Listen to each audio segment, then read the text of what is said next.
Pois é, a primavera, que começou essa semana, né, tem um laninha no horizonte. Isso significa que vai demorar mais para trazer chuvas regulares em boa parte dos estados produtores. Confira na nossa segunda reportagem especial da primavera.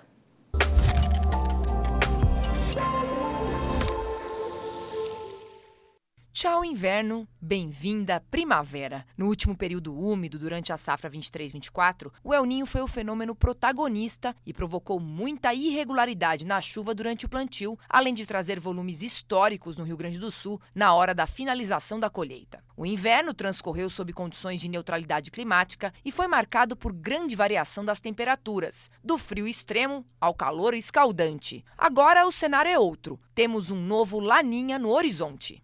Próxima safra de verão, né, que já está aí para começar, né, a jogarem as primeiras sementes da próxima safra, já vai ser bem diferente só pelo fato da gente não ter o El Niño. O El Niño, de 23 para 24, foi quem ditou as regras no regime de chuva aqui no Brasil.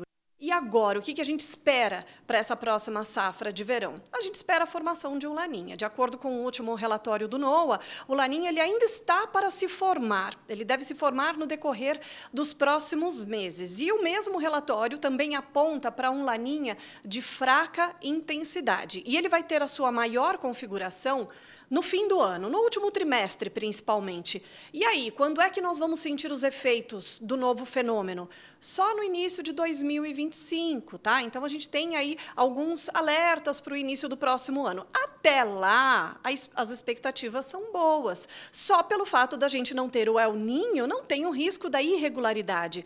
Aos poucos, tá certo que setembro ainda está sendo bem dolorido em relação à falta de chuva, né? O solo ainda muito seco, as temperaturas elevadas, o número de incêndios lá no alto, né? Mas o mês de setembro ele já deve terminar com alguma instabilidade já despertando entre o sudeste e o centro-oeste, tá? A umidade da Amazônia ela já vai começar a se espalhar um pouco mais, fazendo a conexão com os sistemas que avançarem pelo sudeste e o centro-oeste do Brasil. E a gente precisa dessa umidade para que chova no interior do país. Aí, ao longo de outubro, gradualmente a umidade vai avançar para essas importantes áreas produtoras do país. O que eu não vejo nenhuma quebra nessa evolução, eu só vejo evoluir tanto o volume de chuva quanto a abrangência dessa chuva nestas áreas que foram tão afetadas pelo fenômeno El Niño na última safra. Resumo da ópera, como diz a meteorologista, para o início de safra as expectativas são boas. A chuva pode não vir de uma hora para outra, mas a partir de outubro as precipitações ganham volume, mas existem outras ressalvas.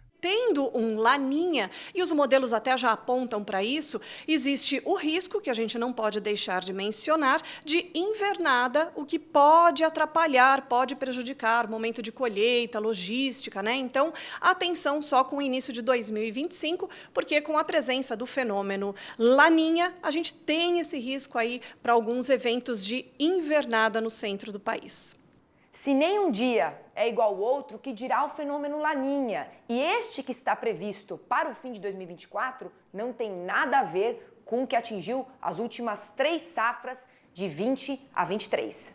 Esse laninha que está previsto, de acordo com o relatório do NOAA, como eu já mencionei, a expectativa é que ele ainda vai se formar, ou seja, ele nem está formado ainda.